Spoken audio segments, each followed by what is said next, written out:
Assalamualaikum warahmatullahi wabarakatuh. Saya Ainda Novita. Saya Firda Nurul Rahmah. Saya Muftika Sari Airaras. Saya Rizka Putri Ramadan. Jadi di chapter 21 ini kita akan membahas tentang accounting for lease atau sewa. Nah, di sini kebagi ke dalam 4 bagian. Yang bagian pertama itu ada leasing environment, yang kedua itu ada akuntansi untuk leasing, yang ketiga lessor accounting, dan yang terakhir ada socialist accounting problem. Sewa itu merupakan perjanjian antara lessor dengan lease, di mana lessor memberikan hak kepada lease untuk menggunakan spesifik properti selama jangka waktu tertentu. Nah, adapun yang biasa disewakan terkait dengan ada information technology equipment, ada transportation, construction, dan agriculture.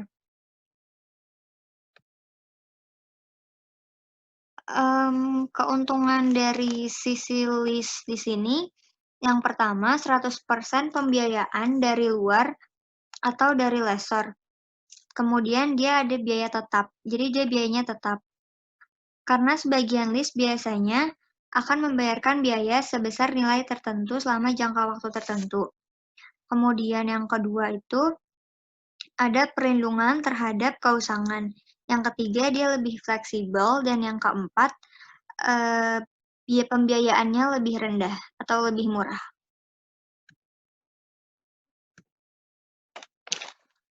Lalu keuntungan dari sisi lessor, yang pertama itu proses leasing ini memberikan keuntungan untuk lessor berupa bunga profitable interest margin. Yang kedua, dia dapat merangsang penjualan produk lessor. Yang ketiga, memberikan manfaat pajak kepada berbagai pihak dalam proses sewa ini. Kemudian yang terakhir, dapat memberikan nilai residu yang tinggi kepada lessor. Jadi pada dasarnya, semua yang berkaitan dengan sewa harus dikapitalisasi, kecuali penyewa ini disyaratkan untuk mengakuinya. Jadi setiap transaksi sewa, kita harus mengakui aset hak guna sewa dan kreditnya liabilitas sewa. Kecuali untuk sewa jangka pendek yang kurang dari 12 bulan atau sewanya bernilai rendah kurang dari $5.000.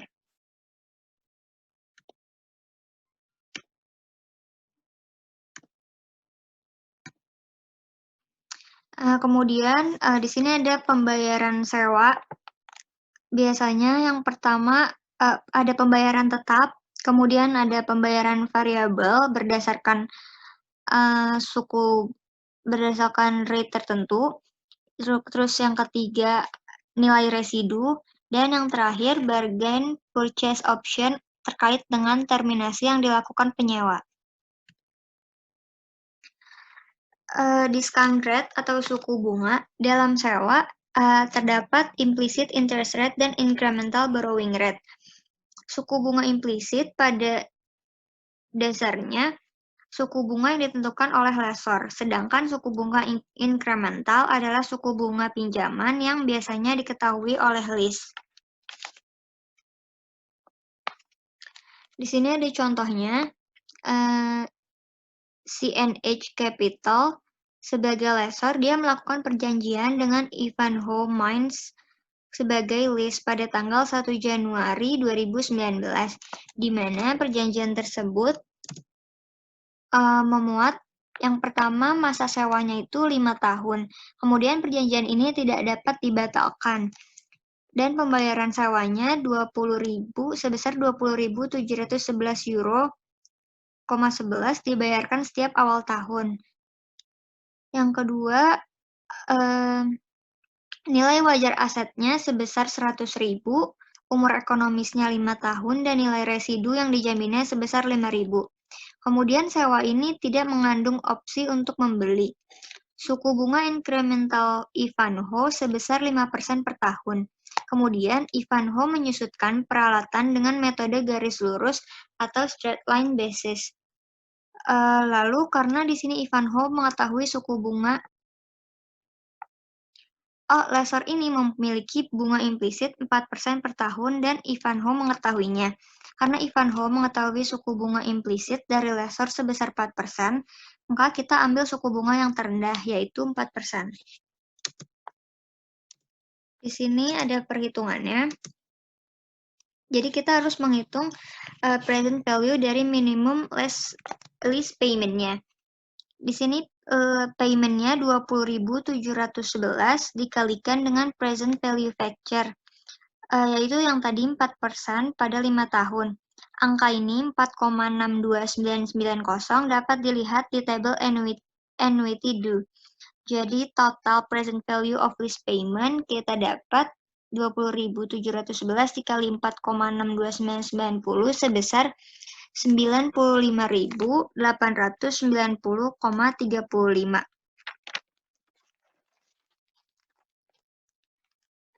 Nah, 95.890 ini yang kita akui sebagai aset hak guna nanti. Jadi jurnalnya right of use asset atau aset hak guna pada lease liability sebesar 95.890. Kemudian pembayaran pada tahun pertama lease liability terhadap cash sebesar 20.711,11. Nah, di sini ada schedule amortisasinya. Ada date, annual lease payment, angkanya tetap setiap tahunnya, terus interest liability 4%, reduction of lease liability, dan lease liability. Nah, angka lease liability 95.890 ini, angkanya didapat dari perhitungan yang tadi, aset hak guna. Kemudian, annual lease payment-nya adalah pembayaran setiap tahunnya, yaitu 20.711, jumlahnya itu tetap. Interest liability-nya, karena dia melakukan sewa pada tanggal 1 Januari dan membayar di 1 Januari juga, berarti pada 1 Januari 2019 dia tidak dikenakan bunga, makanya hasilnya di situ 0. Lalu reduction of liability-nya sebesar 20.711 didapat dari annual lease payment dikurang dengan interest on liability. Untuk tahun kedua, interestnya didapat dari 75.179 dikali dengan 4%. Jadi 75.000 itu didapat dari 95.890 dikurang dengan 20.711. Untuk tahun-tahun selanjutnya penghitungannya juga sama. Untuk jurnal di 31 Desember, karena untuk mengakrualkan bunganya yaitu interest expense terhadap lease liability sebesar 3.007.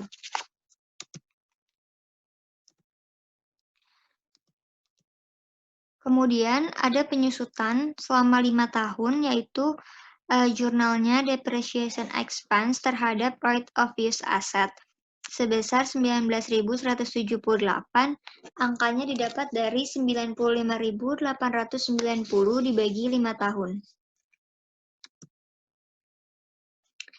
Kalau kita lihat dari statement of financial position, di sini right of use asset dikategorikan sebagai non-current asset sebesar 76.712. Angkanya didapat dari 95.890 dikurang 19.178 yang penyusutan tadi. Kemudian current liabilities-nya berupa lease liability, yaitu utang yang akan jatuh tempo pada tahun depan sebesar 20.711.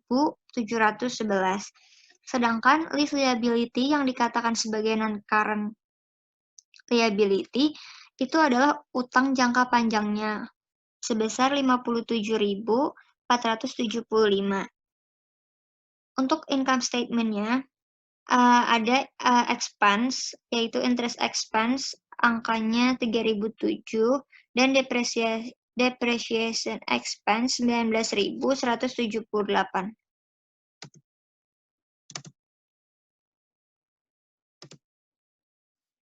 Pada tahun kedua, jurnalnya list liability terhadap cash yaitu sebesar 20.711. Nah, selanjutnya jika Ivanhoe membeli peralatan pada CNH pada penentuan sewa dengan harga 5.000 euro dengan sisa umur peralatan 2 tahun, maka jurnalnya equipment terhadap cash sebesar 5.000.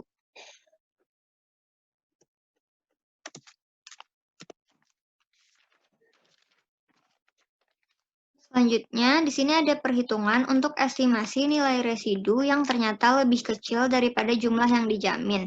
Di sini kemungkinan nilainya akan turun menjadi 3.000 euro. Nah, untuk mengantisipasi, maka Ivanhoe menambahkan nilai sebesar 2.000 sebagai tambahan ke dalam perhitungan annual lease payment-nya.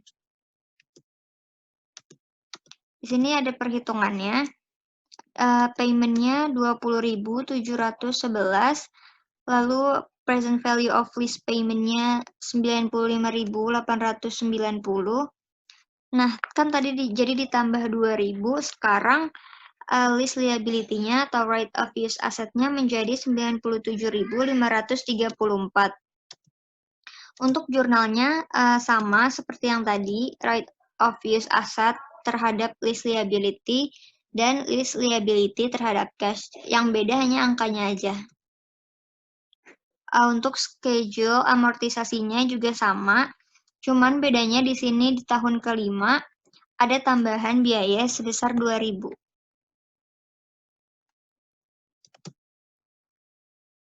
Kemudian di sini ada perbandingan jurnal dengan menambah 2.000. List liability-nya dia menjadi 97.534, sedangkan contoh sebelumnya dia angkanya 95.890. Terus pembayaran pertamanya di sini list liability terhadap cash sama, tidak ada bedanya sama contoh sebelumnya, masih 20.711. Lalu untuk interest-nya yang ditambah 2.000, dia menjadi 3.072, sedangkan contoh sebelumnya 3.007. Lalu untuk depreciation expense-nya, angkanya menjadi 506, 19.506, contoh yang sebelumnya 19.178. Lalu list liability-nya untuk pembayaran kedua sama angkanya, dan final payment-nya untuk yang ditambah 2.000, dia angkanya menjadi lease liability terhadap cash sebesar 2.000. Sedangkan untuk contoh yang awal, dia tidak dicatat atau no entry. Selanjutnya, itu contoh yang kedua, ada residual value loss. Asumsikan bahwa karena pemeliharaan backhoe yang buruk, Ivanhoe dan CNH setuju bahwa nilai wajar aset adalah 0 setelah mengembalikan backhoe ke CNH pada 1 Januari 2024. Dalam kasus ini, Ivanhoe melaporkan kerugian sebesar 3.000. Di bawah skenario pembayaran yang diharapkan, Ivanhoe membuat entry sebagai berikut. Itu loss on lease terhadap cash sebesar 3.000. 3.000-nya itu dapat dari 5.000 dikurangi 2.000. Terus di bawah skenario pembayaran yang tidak diharapkan, Ivanhoe membuat entry sebagai berikut, yaitu loss on lease terhadap cash sebesar 5.000 karena 5.000 dikurangi 0. Next. Selanjutnya, contoh yang kedua itu bargain purchase option. Opsi pembelian murah yang memungkinkan penyewa untuk membeli properti sewaan dengan harga di masa depan yang jauh lebih rendah dari nilai wajar aset di masa depan yang diharapkan. Lease harus meningkatkan nilai sekarang dari pembayaran sewa dengan nilai sekarang dari harga opsi, dan mempengaruhi akuntansi dengan cara yang sama dengan nilai residu yang dijamin dengan jumlah yang terutang. Next. Selanjutnya, contoh yang ketiga itu Nilai sisaan guaranteed asumsikan bahwa Hathaway Disposal dan Marks and Spencer menandatangani perjanjian sewa pada tanggal 1 Januari 2019. Perjanjian sewa menentukan bahwa Hathaway akan memberikan hak penggunaan salah satu pemadat kardus standar untuk digunakan di salah satu toko Marks and Spencer. Informasi yang relevan dengan sewa adalah sebagai berikut. Yang pertama itu masa sewa adalah 3 tahun, tidak dapat dibatalkan, membutuhkan pembayaran sewa sebesar 17.620,08 pada awal setiap tahun. Terus kontraktor memiliki biaya dan nilai wajar pada saat dimulainya sewa sebesar 60.000.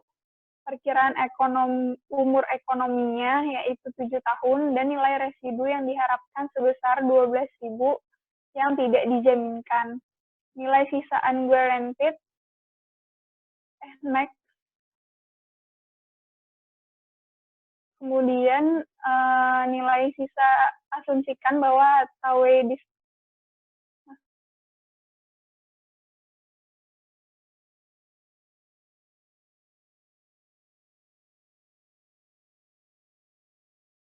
selanjutnya itu sewa tidak memandang opsi perpanjangan pemadat kembali ke Hathaway pada saat berakhirnya kontrak, serta tingkat implisit lessor tidak diketahui oleh MNS, dan tingkat pinjaman tambahan MNS adalah sebesar 6%. Next.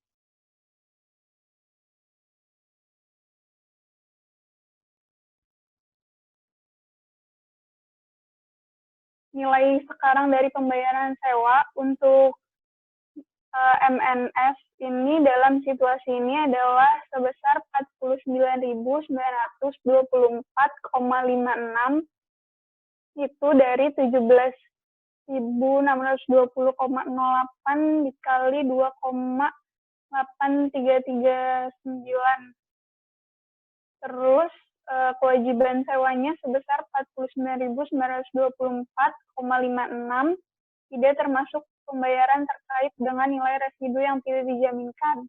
Maka MNS membuat entry sebagai berikut. Yang pertama itu 1 Januari 2019 itu ada right of use asset terhadap lease liability sebesar 49.924,56. Dan yang kedua itu lease liability terhadap cash sebesar 17.620,08.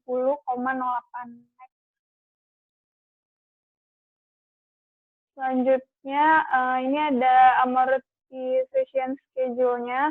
Caranya itu seperti yang Ayunda jelaskan. Next. Lalu di sini ada Marks and Spencer.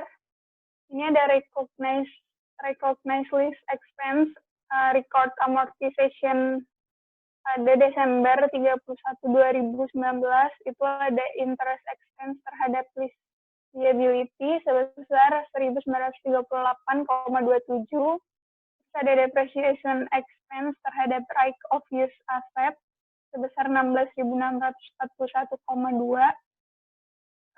Terus ada record second lease payment pada 1 Januari 2020, itu ada lease liability terhadap cash sebesar 17.620,08. Lalu recognize lease expense, record amortization pada 31 Desember 2020, interest expense terhadap lease liability sebesar 997,41. Terus depreciation expense terhadap right of use asset sebesar 16.641,52. Lalu ada record third lease payment pada 1 Januari 2021, itu lease liability terhadap cash sebesar 17.620,08, dan record amortization 31 Desember 2021, itu depreciation expense terhadap right of use asset sebesar 16.641,52. Next. Selanjutnya itu ada low value and short term list. IASB memberikan pengecualian untuk kapasitas semua sewa. Yang pertama itu sewa nilai rendah atau aset dasar dengan nilai $5.000 atau kurang, list dapat memilih untuk membiayai pembayaran sewa saat terjadi. Yang kedua itu sewa jangka pendek, jangka waktunya selama 12 bulan atau kurang, list dapat memilih untuk membiayai pembayaran sewa saat terjadi. Next. Selanjutnya itu ada lesser accounting economics of leasing. Lesser menentukan jumlah pembayaran sewa, bukan list. Menentukan pembayaran menggunakan tingkat pengembalian atau tingkat implisit, mempertimbangkan status kredit penyewa, lama sewa, dan status nilai sisa. Next. Selanjutnya, lesser menentukan jumlah pembayaran sewa, bukan. Next.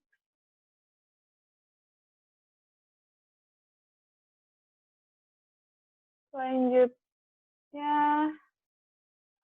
for accounting purpose, the lessor classifies leases as a finance lease or an operating lease.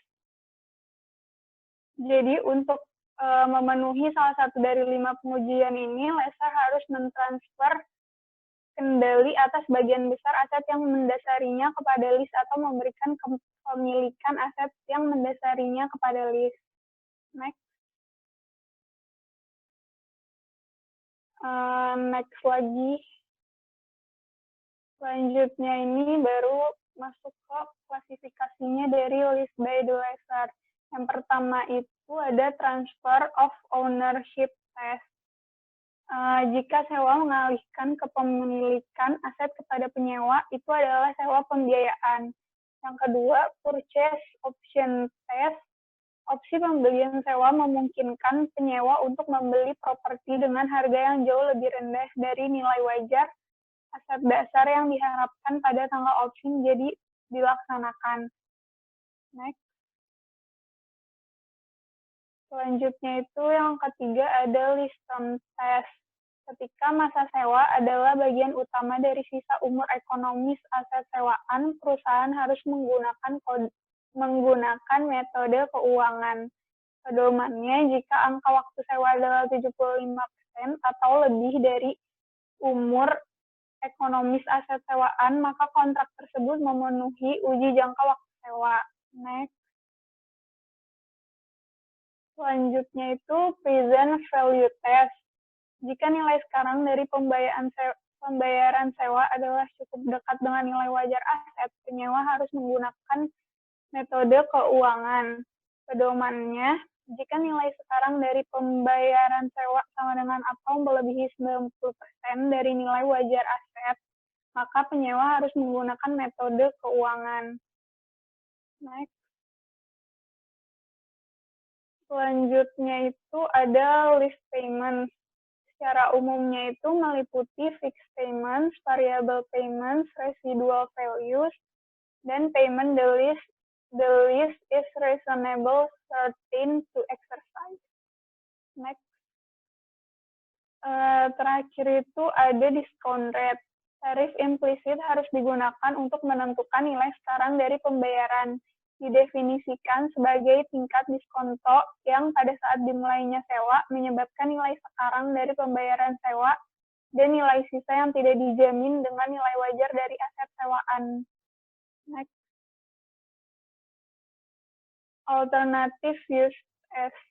Jika pada akhir masa sewa, lessor tidak memiliki alternatif penggunaan aset, list mengklasifikasikan sewa tersebut sebagai sewa pembiayaan.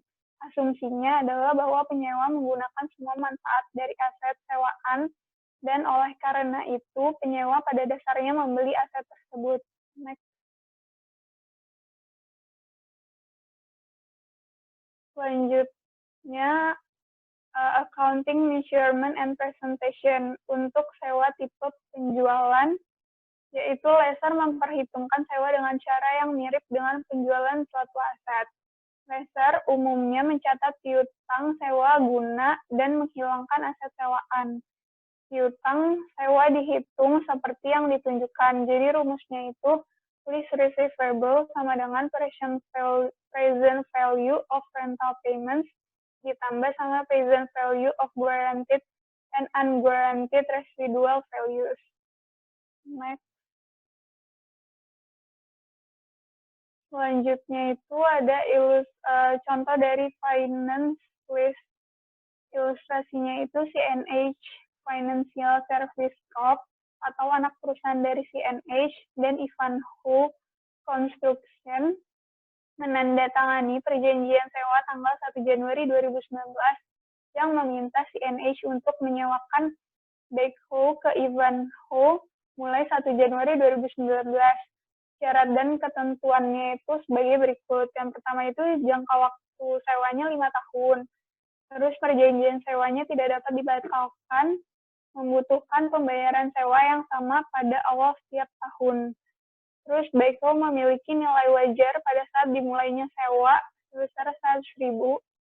Perkiraan umur ekonominya 5 tahun dan nilai residu dijaminnya yaitu 5.000. Atau kurang dari nilai residu backhoe yang diharapkan pada akhir sewa. Selanjutnya, diasumsikan aset dasar backhoe memiliki biaya sebesar 85.000 kepada dealer CNH. Sewa tidak mengandung opsi perpanjangan. Backhoe kembali ke CNH pada saat berakhirnya kontrak. Kolektibilitas pembayaran oleh CNH dimungkinkan. Next. Terus ilustrasi selanjutnya itu CNH kan dia udah menandatangani, lalu CNH itu menetapkan pembayaran sewa tahunannya untuk mendapatkan tingkat pengembalian 4% per tahun.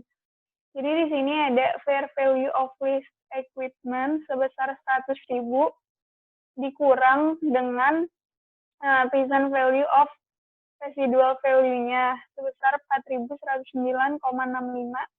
Itu hasilnya 95.890,35. Terus five beginning of year lease payments to earn 4% return itu hasilnya 20.711,11.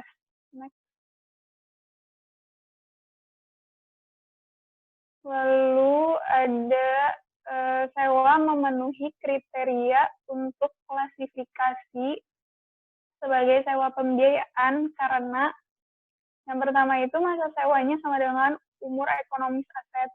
Yang kedua, nilai sekarang dari pembayaran sewa adalah 100.000 yang merupakan 100% dari nilai wajar backhoe. Artinya, Ivanhoe akan mengkonsumsi secara substansial seluruh aset dasar selama masa sewa. Next. Selanjutnya, ini ada jurnal entry-nya pada 1 Januari 2019. Itu dia dapat dari pertamanya itu kita cari receivable-nya dulu kan pakai rumus yang tadi. Itu hasilnya sebesar 100.000. Lalu jurnal entry-nya itu pada 1 Januari 2019. Jurnalnya itu pada 1 Januari 2019, yang pertama itu ada list receivable terhadap sales revenue sebesar 100.000, dan yang kedua itu COGS terhadap inventory sebesar 85.000. Next. Ini ada list amortization schedule-nya. Caranya itu seperti yang Ayunda ajarkan. Terus next. Ini juga hasilnya dari yang tadi, yang tabel sebelumnya, itu kita jurnalnya bakalan nyatet cash terhadap list receivable sebesar 20.711,11. Next. Dan pada 31 Desember 2019 itu jurnalnya list receivable terhadap interest revenue sebesar 3.171,56.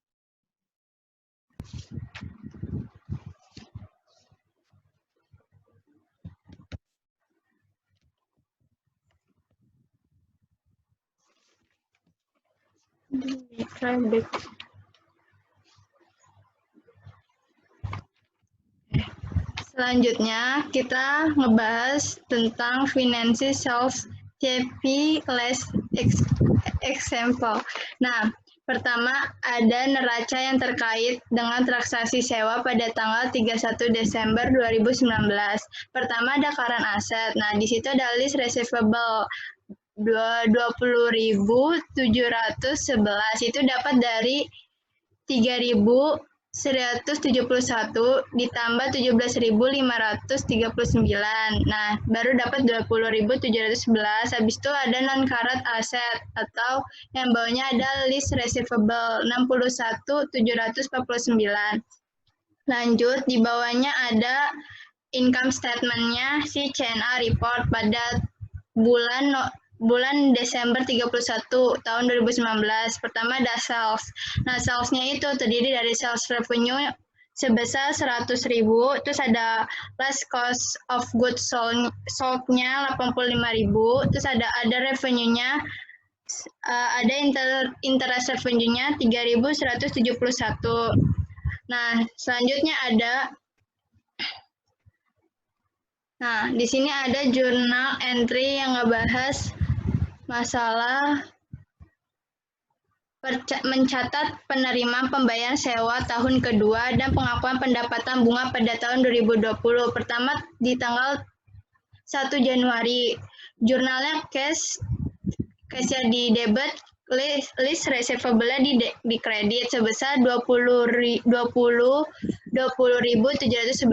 Nah, pada tanggal 31 Desember, ada list receivable-nya di debit, interest revenue-nya di kredit sebesar 2.469.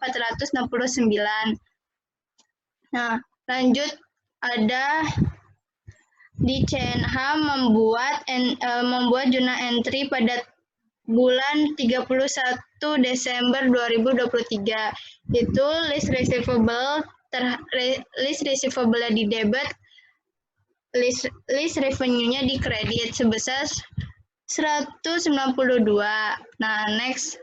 Terus selanjutnya pada tanggal 1 Januari 2024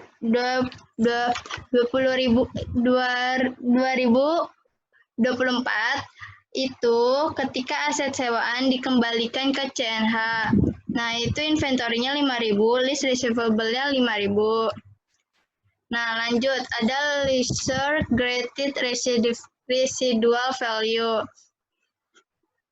Nah, itu dalam contoh CNH, Ivanhoe meminjam nilai sisa 5.000 dalam menghitung jumlah yang akan dipulihkan dari pembayaran sewa, nilai sekarang, dan dari nilai residu dikurang dari nilai wajar BEHO untuk mencapai jumlah yang akan dipulihkan oleh si lessernya. Caranya itu fair value of leased equipment sebesar 100.000. Terus ada list atau pengurangnya itu atau present value of the residual value itu sebesar 4.109. Nah, itu dikurang menghasilkan amount to be recovered by lessor through lease payment. Totalnya 95.890. Ada 5 beginning of year lease payment to earn a 4% return. Nah, menghasilkan 20.711. Nah, selanjutnya tentang dalam hal ini ada sedikit kepastian bahwa bagian residu yang tidak dijamin dari aset yang telah dijual. Pertama, ada lessor mengakui pendapatan penjualan dan harga pokok penjualan hanya untuk bagian dari aset yang pemulihannya dijamin. Kedua itu baik pendapatan penjualan dan harga pokok penjualan dikurangi dengan nilai sekarang dari nilai residu yang tidak dijamin. Terus yang ketiga itu laba kotor yang dihitung masih akan sama dengan ketika ada nilai residu yang dijamin. Nah, untuk membandingkan jenis penjualan dengan nilai sisa yang dijamin dengan nilai sisa yang tidak dijamin, asumsikan fakta yang sama seperti dalam situasi sewa CNH atau Ivanhoe itu adalah pertama, harga jualnya 100.000. Terus 2, nilai residu yang diharapkan adalah sebesar 5.000. Nilai saat ini adalah 4.109. Terus yang ketiga, peralatan yang disewa memiliki biaya 85.000 untuk dealer CNH-nya.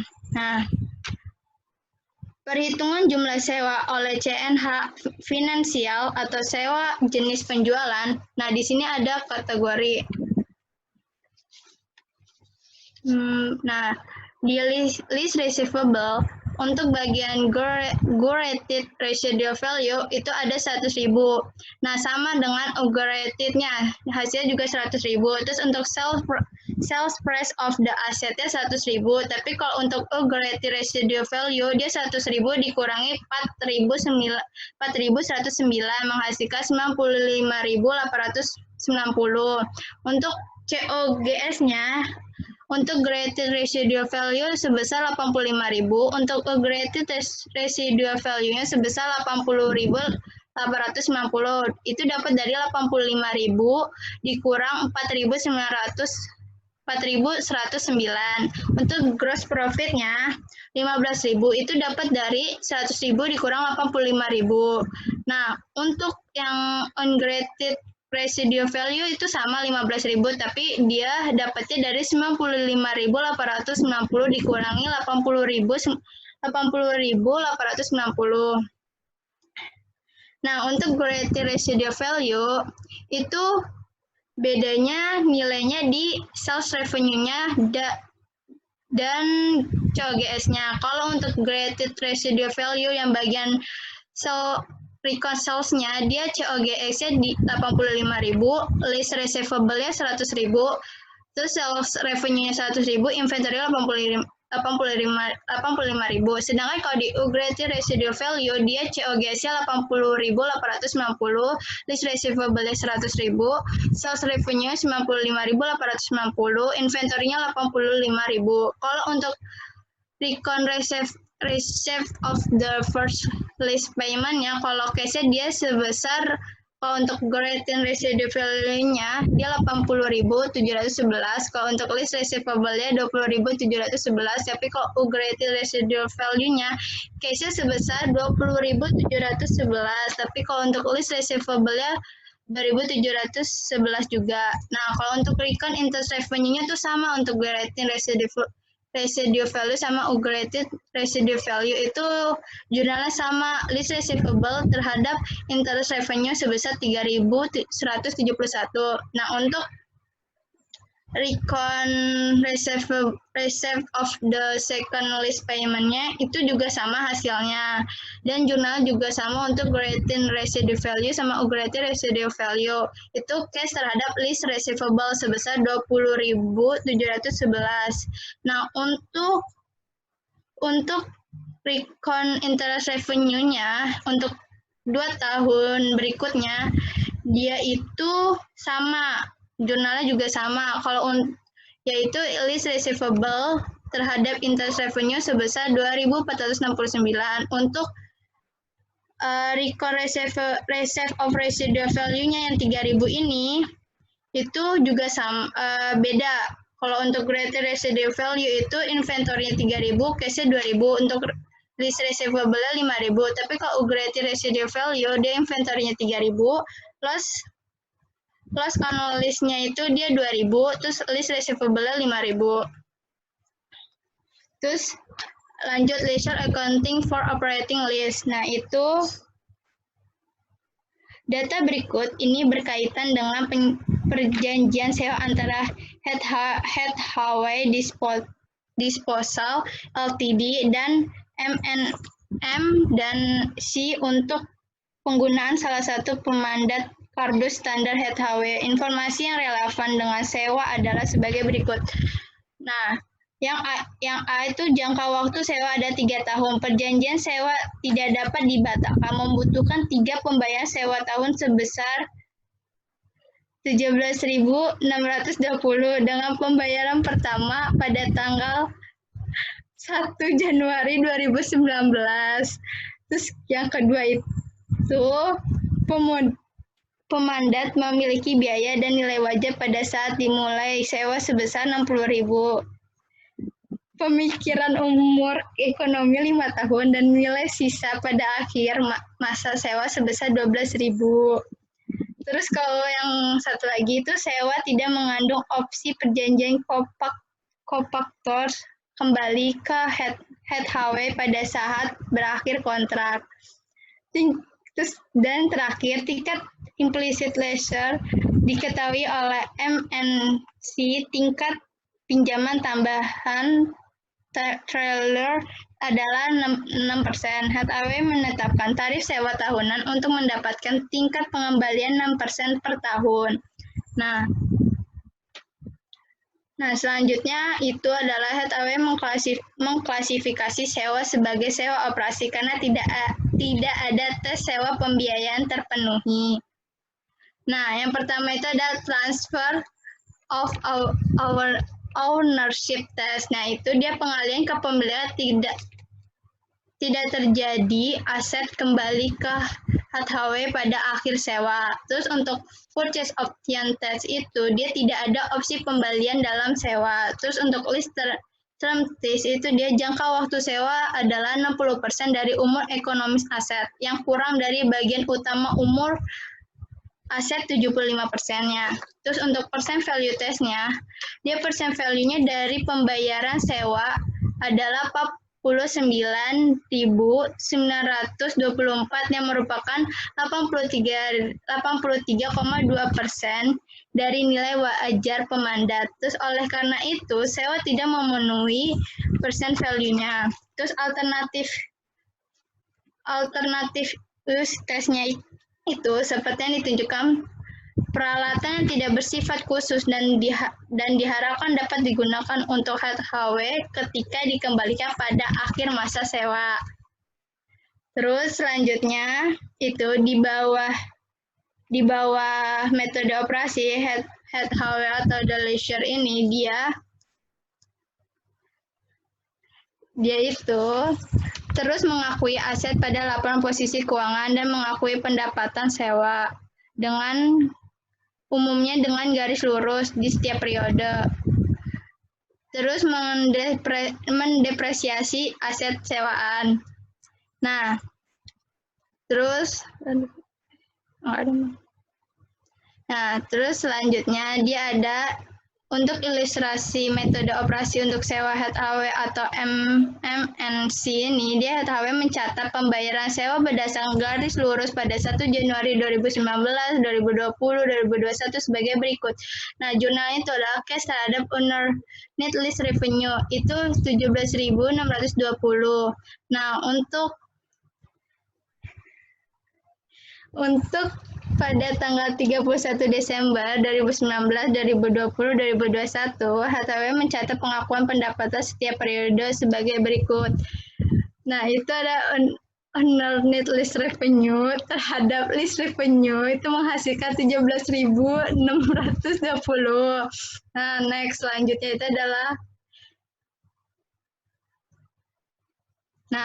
HW juga mencatat biaya penyusutan pada peralatan yang disewa atau dengan asumsi saldo menurun ganda diberi dasar biaya 60.000 dan kehidupan ekonominya 5 tahun sebagai berikut. Nah, ada depresi expense itu dapat dari 60.000 dikali 40% menghasilkan 24.000. Terus accumulated depreciation itu equipment-nya, bagian equipment-nya 24.000. Nah, specialist accounting problem itu dibagi dua, ada other list adjustment sama yang kedua itu presentasi disclosure and analysis. Nah, kita akan membahas other list adjustment.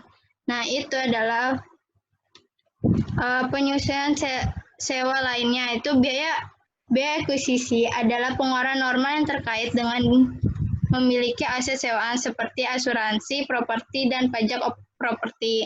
Nah, itu terdiri dari biaya akuisisi yang termasuk dalam pembayaran tetap yang diisyaratkan oleh lessor harus dimasukkan ke dalam pembayaran sewa guna mengukur kewajiban sewa. Kedua itu pembayaran oleh penyewa yang dilakukan langsung kepada otoritas pajak atau penyediaan asuransi dianggap sebagai pembayaran variabel dan dibebankan pada saat terjadi.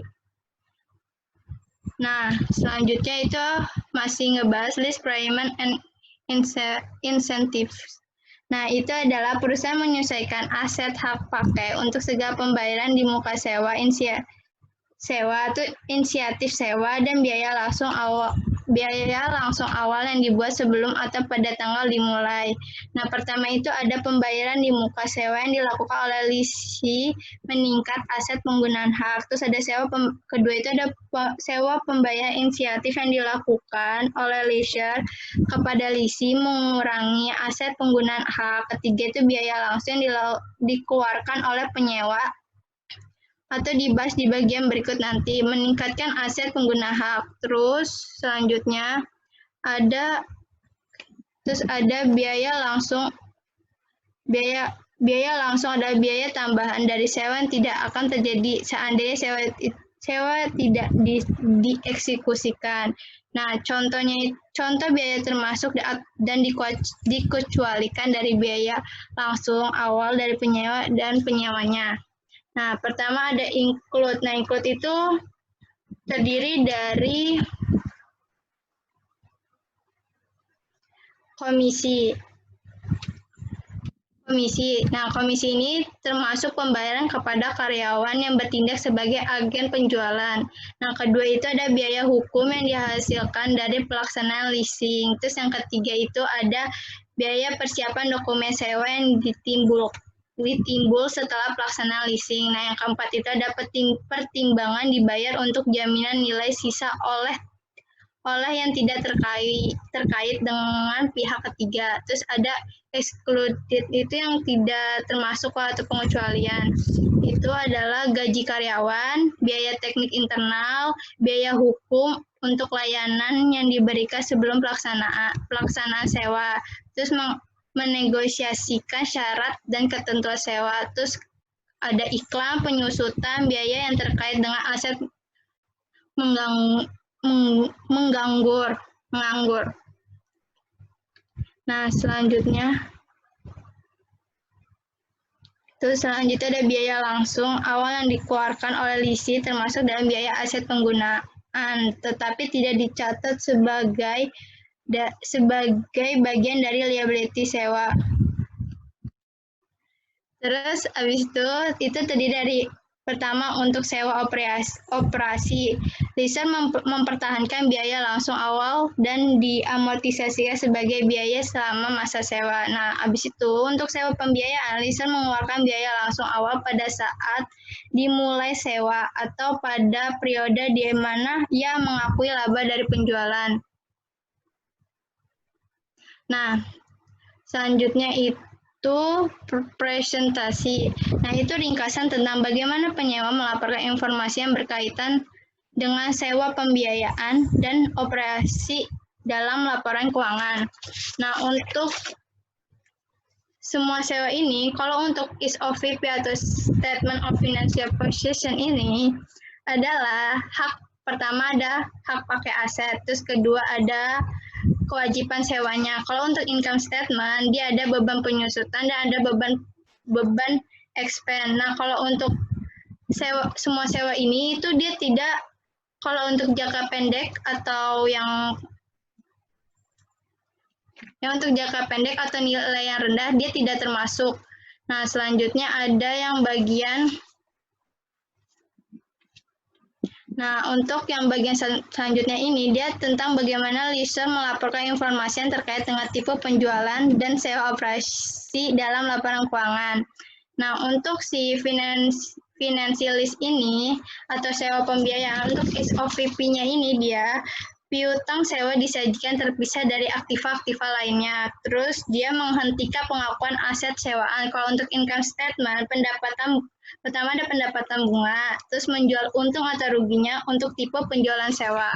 Untuk operating list-nya itu atau sewa operasional itu, kalau untuk SOVP-nya, dia mengakui aset yang menjadi subjek sewa operasi sebagai properti, pabrik, dan peralatan. Kalau untuk income statement-nya, pendapatan pada umumnya diakui berdasarkan garis lurus.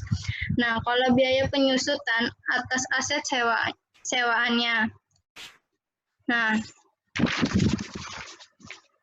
kalau untuk disclosure ini, dia leases dan leaser juga harus menyediakan pengungkapan kualitatif dan kuantitatif tambahan untuk membantu pengguna laporan keuangan menilai jumlah, waktu, dan ketidakpastian arus kas masa depan. Pengungkapan kualitatif yang akan diberikan oleh penyewa diringkas seperti yang ditunjukkan sebagai berikut.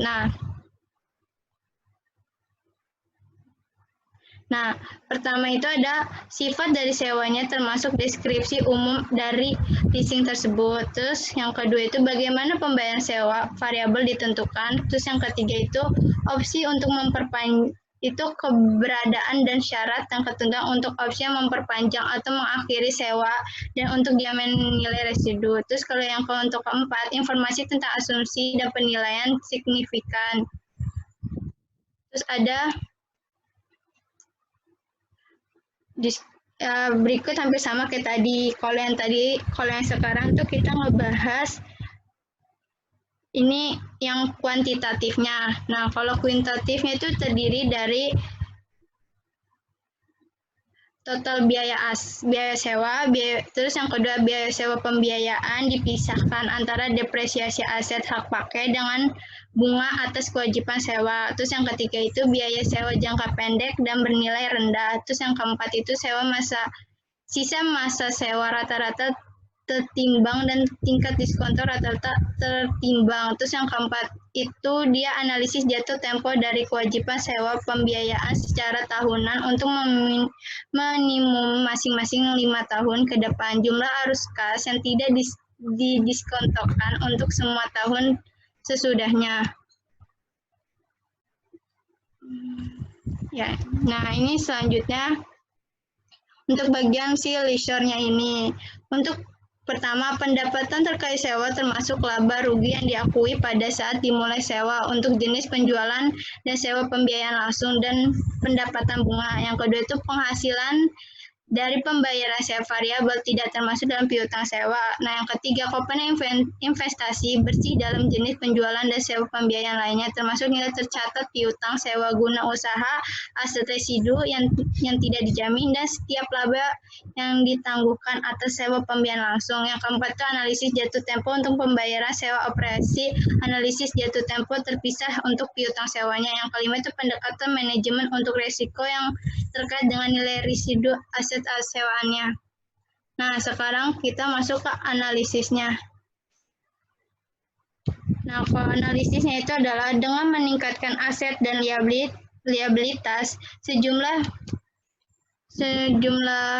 financial matrix-nya itu yang digunakan untuk mengukur profitabilitas dan solvabilitas perusahaan akan berubah. Nah, yang pertama itu ada pengembalian aset akan berkurang. Terus kedua itu penghasilan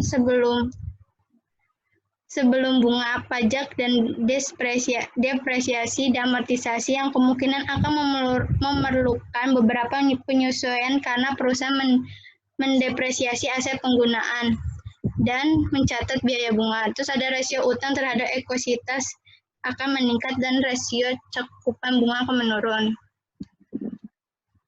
Kalau ini tuh si Darden restorannya ini dia kayak menjual asetnya ke Golden Gate Capitalnya. Nah, Golden Gate Capital itu dia yang membeli si asetnya Darden restorannya ini. Nah, terus kalau yang ini itu adalah mengapa perusahaan seperti restoran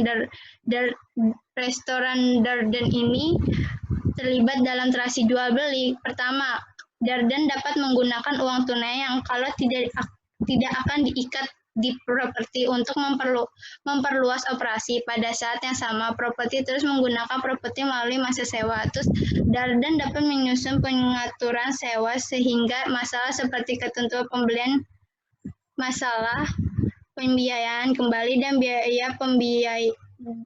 biaya pembiayaan konvensional. Terus yang ketiga itu Darden dapat menerima keuntungan pajak karena seluruh pembiayaan sewa dapat dikurangi dari pajak, sedangkan berdasar pembiayaan konvensional hanya bunga dan depresiasi yang dapat dikurangi. Kalau untuk si keuntungan Golden Gate Capital itu secara umum dapat menghasilkan tingkat pembelian yang lebih tinggi berdasarkan penjualan balik daripada pembiayaan tradisional. Terus yang kedua itu selama masa sewa Golden Gate dilindungi dari penurunan di pasar real dan mungkin memiliki lindungan nilai inflasi asalkan properti menghargai nilainya.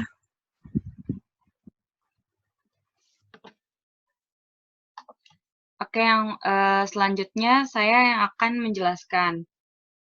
Jadi di sini ada sale leasebacks, accounting issues in sale leaseback transaction. Jadi masalah akuntansi di transaksi itu sebenarnya adalah tergantung pada penjualan atau pembiayaannya. Jadi misalkan kontrolnya itu udah beralih dari penjual ke pembeli, maka penjualan telah terjadi.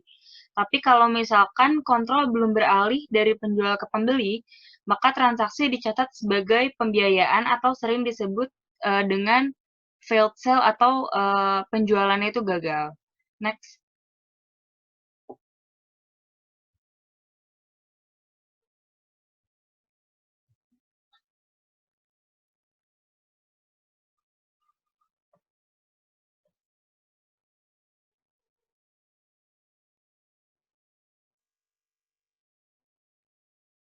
Oke, nah di sini ada sell transaction. Jadi dalam penjualan, pengakuan gain or loss itu diakui secara yang sesuai gitu.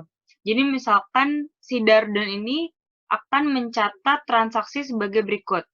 Yang pertama, dia akan meningkatkan uang tunai dan mengurangi nilai tercatat aset menjadi 0 atau disebut sebagai penghentian pengakuan aset atau revert to as derecognizing the asset.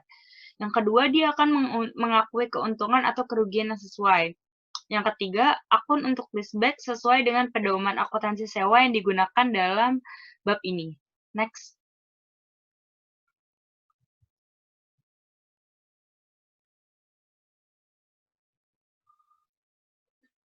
Di sini kita ada contohnya untuk sell transaction ini. Jadi misalkan kita mengasumsikan bahwa Stora Enso menjual salah satu bangunannya yang memiliki nilai yang memiliki carrying value sebesar 580.000 dan membangun atau building-nya itu sebesar 800.000 dikurangi akumulasi penyusutan sebesar 220.000 ke Dutch Bank atau di EU sebesar 623.110. Jadi si Stora Enso ini menjual bangunannya ke Dutch Bank. Terus kemudian dia menyewa gedung kembali dari Dutch Bank seharga 50.000 setahun selama 8 dari 15 tahun sisa umur ekonomi gedung. Jadi kita asumsikan bahwa nilai sekarang dari pembayaran sewa ini sama dengan 310.000 sehingga sewa tersebut diklasifikasikan sebagai sewa operasi oleh si Dutch Bank-nya. Next.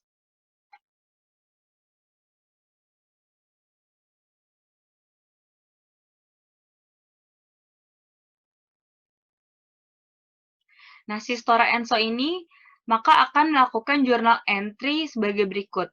Cash sebesar 623.110, akumulasi depresiasi terhadap buildings 220.000, terus di kreditnya ada building sebesar 800.000 dan gain on disposal of plant asset sebesar 43.110 yang didapatkan dari 623.110 dikurang 580.000.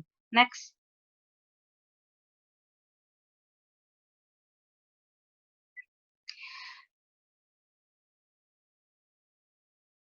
Nah, lalu si Stora Enso ini juga akan melakukan journal entry sebagai berikut, yaitu right of use asset terhadap lease liability sebesar 310.000. Next. Jadi, si Store Enso ini tidak mencatat penjualan dalam transaksi di atas jika sewa dari Dutch Bank diklasifikasikan sebagai sewa pembiayaan. Dalam pembiayaan atau penjualan yang gagal, maka dia tidak mengurangi nilai tercatat bangunan. Dia menyusutkan bangunan seolah-olah itu adalah pemilik yang sah, dan dia mengakui hasil penjualan dari Dutch Bank sebagai liabilitas keuangan. Maka journal entry-nya sebagai berikut.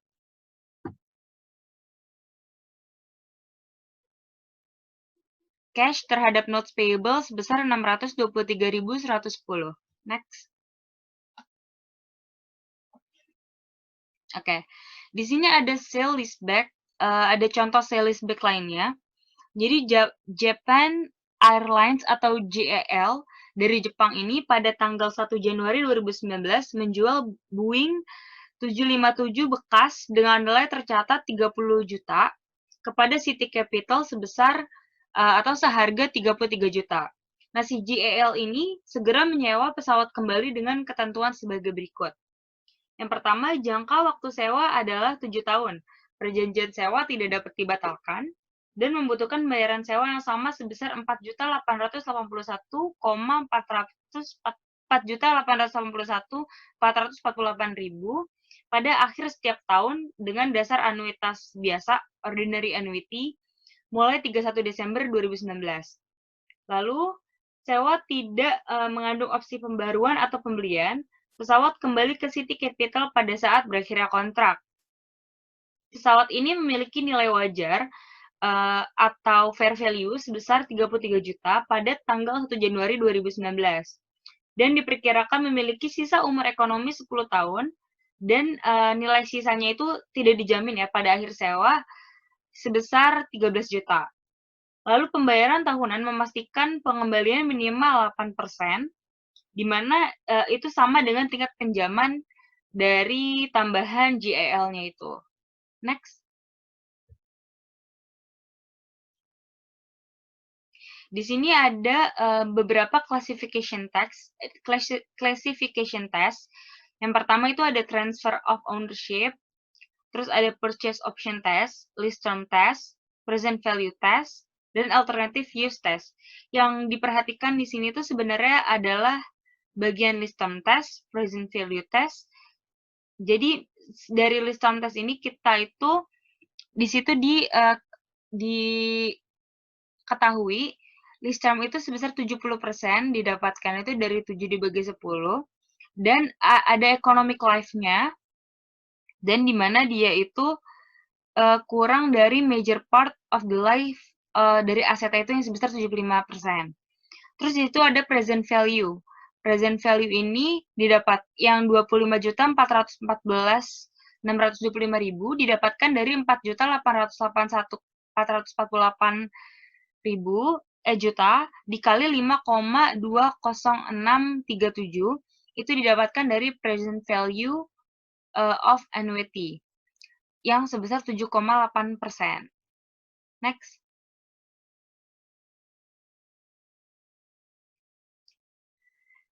Di sini ada pengaturan ini dicatat sebagai penjualan dikarenakan leaseback tidak mengalihkan kendali aset ke JAL. Hanya hak pakai selama 7 tahun yang diberikan melalui sewa. Di sini ada partial lease amortization schedule, di mana annual lease payment itu nilainya konstan sebesar 4.881.448.000 dan interest on liability sebesar 8%. Terus ada reduction of lease liability sebesar 2.848.278 itu didapatkan dari annual lease payment dikurang sama interest-nya. Lalu ada lease liability pada tanggal Desember 2019 itu yang 25.414 dikurang dengan 2.848, makanya Desember 2019-nya 22.566,34 dan begitu seterusnya. Next.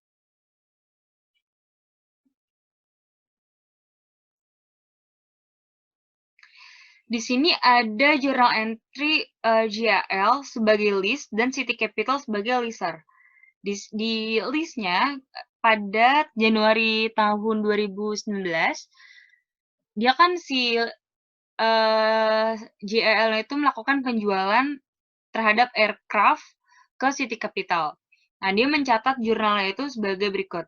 Jadi cash terhadap gain on disposal of planned asset dan aircraft. Itu cash-nya 33 juta, gain on disposal 3 juta, dan aircraft-nya itu tadi diketahui nilainya sebesar 30 juta. Lalu ada right of use asset dan terhadap lease liability sebesar 25.414.625.000. Terus ada City Capital, itu dia mencatat jurnalnya sebagai karena dia membeli, jadi pencatatan jurnalnya hanya sebatas aircraft terhadap cash sebesar 33 juta. Lalu ada payment pembayaran terhadap pembayaran pertama terhadap penyewaan ini. Jadi pada tanggal Desember 31 2019 itu ada interest expense terhadap lease liability terhadap cash. Interest expense-nya itu 2.033.170, lease liability-nya 2.848.278.000 dan cash 481.448. Sedangkan si City Capital-nya mencatat cash terhadap lease revenue 4.881.448. Di sini ada depreciation expense on the aircraft yang dicatat pada tanggal 31 Desember 2019.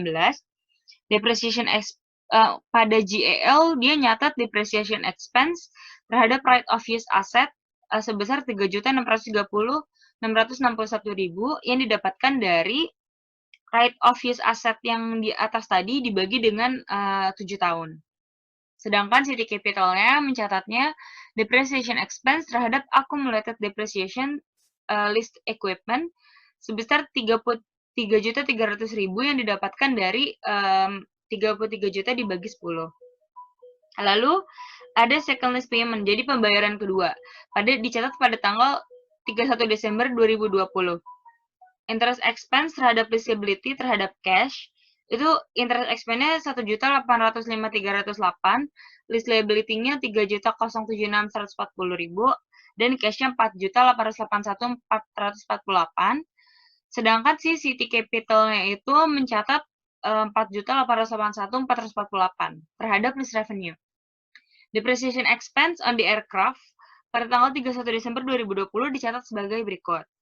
Si GAL-nya itu dia mencatat depreciation expense terhadap right of use asset sebesar 3.630.661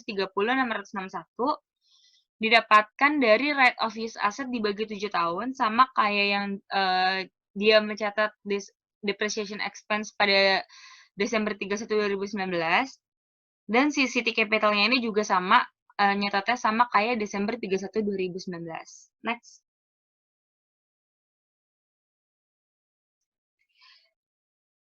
Di sini ada list terms skenario 1 di mana Parker Shipping Ltd sebagai lease menyewa lift hidrolik standar dari Stockton Trailers AG, yaitu dia sebagai leaser. Sewa ditandatangani pada 1 Januari 2019 dan menetapkan bahwa Stockton memberikan hak penggunaan lift kepada si Parker Shipping Ltd. Next.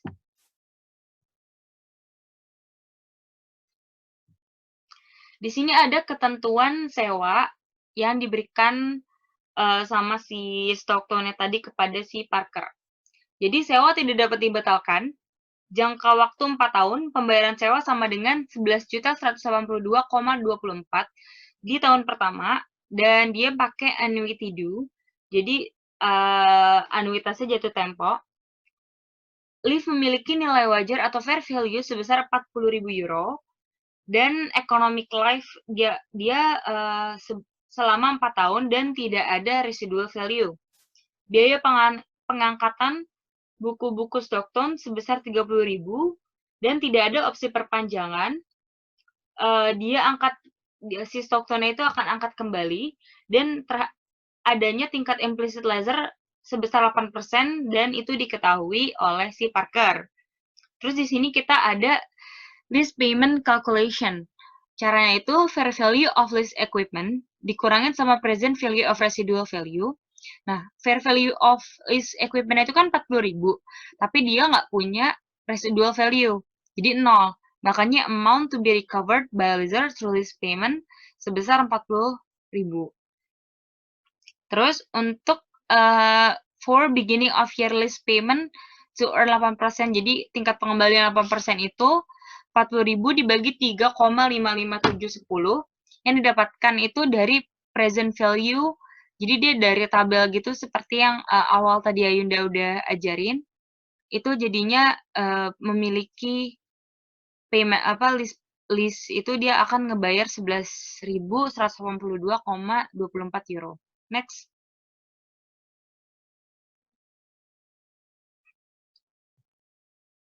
Next. Di sini ada amortization schedule lagi terhadap si skenario 1, Parker Shipping atau Stockton Trailers-nya. Seperti biasa, annual lease payment itu selalu konstan sebesar 11.182,24 yang tadi udah kita hitung pakai calculation. Terus ada interest sebesar 8%, reduction of lease liability of receivable, dan lease liability of receivable. Jadi itu kan ada 40.000. Nah, si reduction of lease liability-nya itu didapatkan dari annual lease payment dikurang sama interest-nya. Nah, nanti lease liability-nya itu didapatkan dari angka paling awal dikurangin sama reduction of lease liability or receivable. Sampai kayak gitu selanjutnya. Next. Di sini juga ada journal entry yang dicatat oleh Parker Shipping dan Stockton Trailers sebagai lessor dan Parker Shipping-nya itu sebagai lease. Jadi pada Januari 1, 2019, si Parker Shipping mencatat right of use asset terhadap lease liability sebesar 40.000 dan lease liability terhadap cash sebesar 11.182,24. Sedangkan si Stockton Trailers-nya ini dia mencatat lease receivable terhadap COGS, terhadap inventory dan sales revenue. Itu sebesar 40.000, 30.000, dan inventory-nya 30.000, serta sales revenue 40.000. Dia juga mencatat cash terhadap lease receivable sebesar 11.182,24. Jadi, dari Parker Shipping ke Stockton Trailers itu untuk nyatat si yang lease liability atau lease receivable itu tinggal dibalik aja. Selanjutnya ada interest accrual and amortization expense yang dicatat pada 31 Desember 2019. Untuk Parker Shipping, dia nyatat interest expense terhadap lease liability sebesar 2.305,42, depreciation expense terhadap right of use asset sebesar 10.000 yang didapatkan dari 40.000 dibagi 4 tahun. Sedangkan Stockton Trailers-nya itu dia nyatet lease receivable terhadap interest revenue sebesar 2.305,42 dan dia tidak mencatat depreciation expense. Jadi no entry.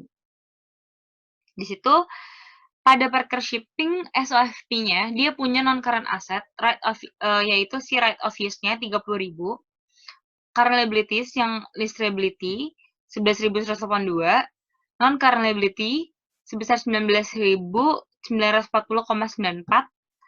dan dia income statement-nya ada interest expense 2.354,42 dan amortization expense sebesar 10.000. Sedangkan si Stockton Trailers SOFP-nya current asset yang dia punya adalah lease receivable sebesar 11.182,24 dan non-current asset lease receivable 19.940,94 dan dia punya income statement sales revenue, COGS, dan interest revenue. Next.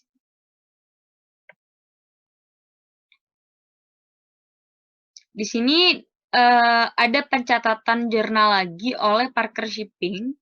Jadi pada pembayaran kedua di Januari tahun 2020 itu tanggal 1, si Parker nyatet lease liability terhadap cash besar 11.182,24 yang didapatkan dari 8.876,82 ditambah 2.305,42. sama si Parker, Stockton juga nulis yang sama, tinggal dibalik aja kayak dan diubah namanya jadi cash terhadap lease receivable.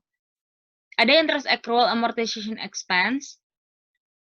Interest expense terhadap lease liability yang dicatat oleh Parker 1.595,28 dan depreciation expense terhadap right of use asset sebesar 10.000. Lalu si Stockton-nya itu lease receivable terhadap interest revenue sebesar 1.595,28 dan dia nggak nyatat depreciation expense, jadi no entry. Terus untuk SOFP-nya dia ada non-current asset. Di dalam non-current asset itu ada right of use asset sebesar 20.000, ada current liabilities yang di dalamnya itu ada lease liability sebesar 11.182,24 dan non-current liability lease liability lagi 10.353,98 dan interest expense 1.595,28 dan amortization expense 10.000. Untuk Stockton Trailers SOFP-nya dia ada current asset yaitu lease receivable 11.182,24 dan non-current assetnya itu lease receivable 10.353,98 dan income statement-nya itu dia ada interest revenue sebesar 1.595,28. Next.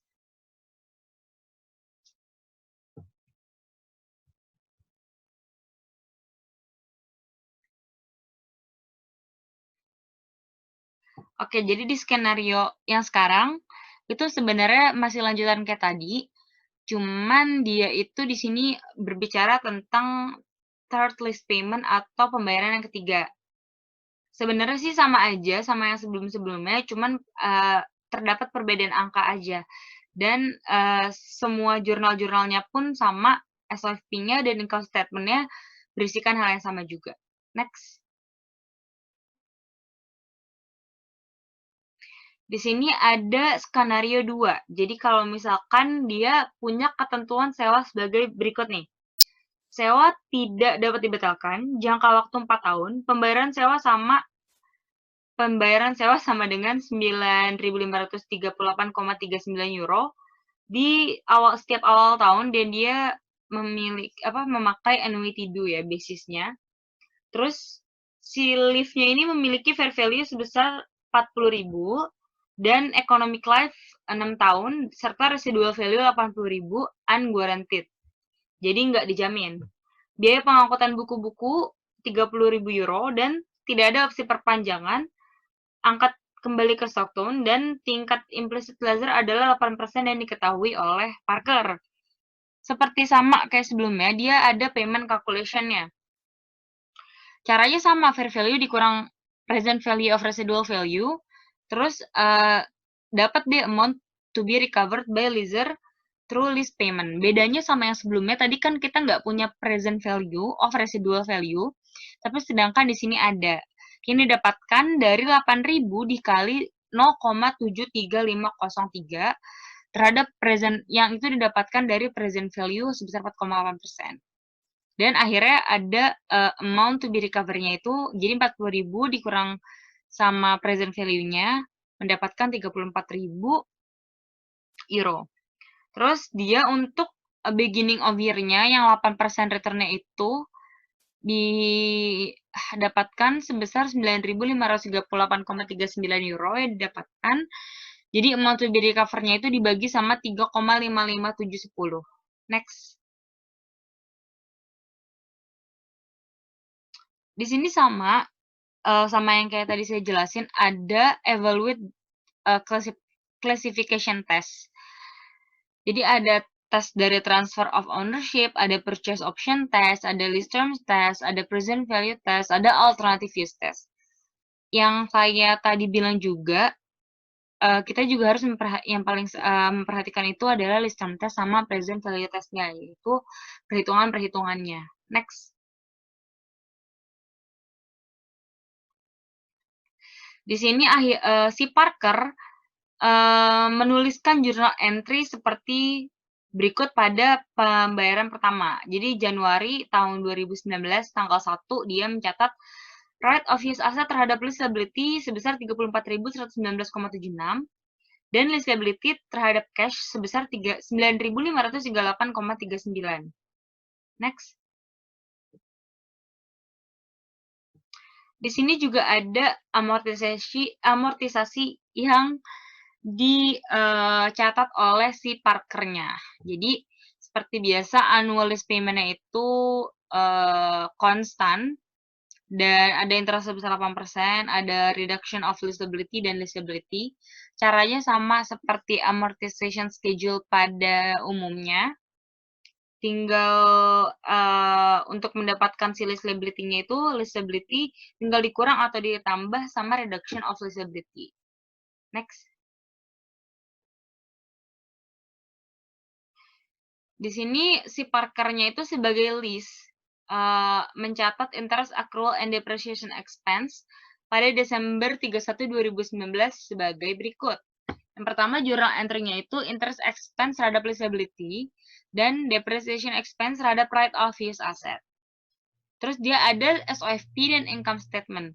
Nah, SOFP-nya itu dia non-current asset yang berisikan right of use asset sebesar 26.589,82 dan ada current liabilities isinya lease liabilities 9.538,39.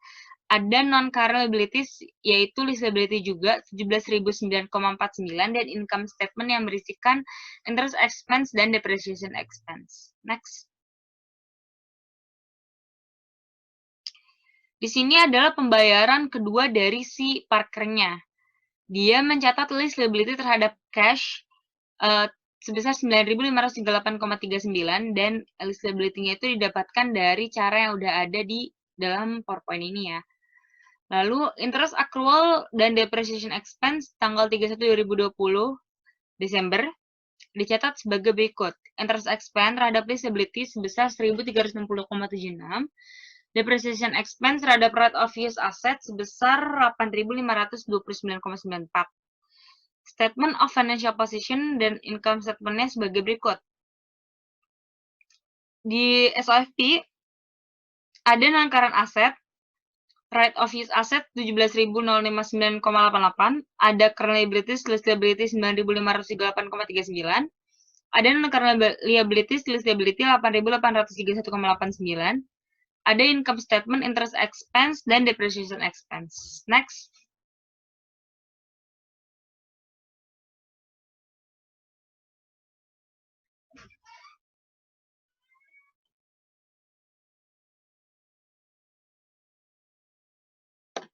Next.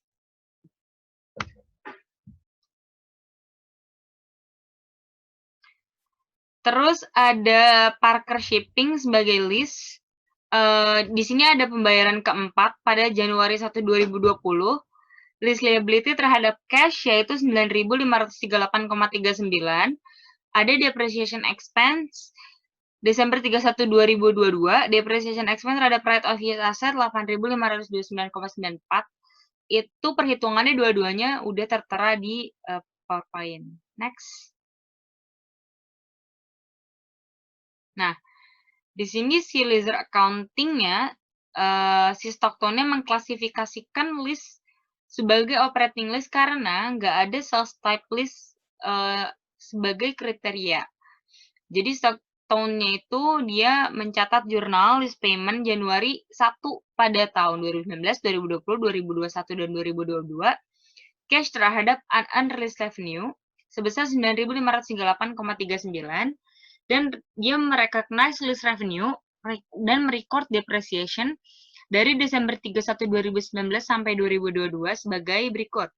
Unreleased revenue terhadap lease revenue 9.538,39 dan depreciation expense terhadap accumulated depreciation equipment 6.666,67 yang didapatkan dari 40.000 dibagi 6.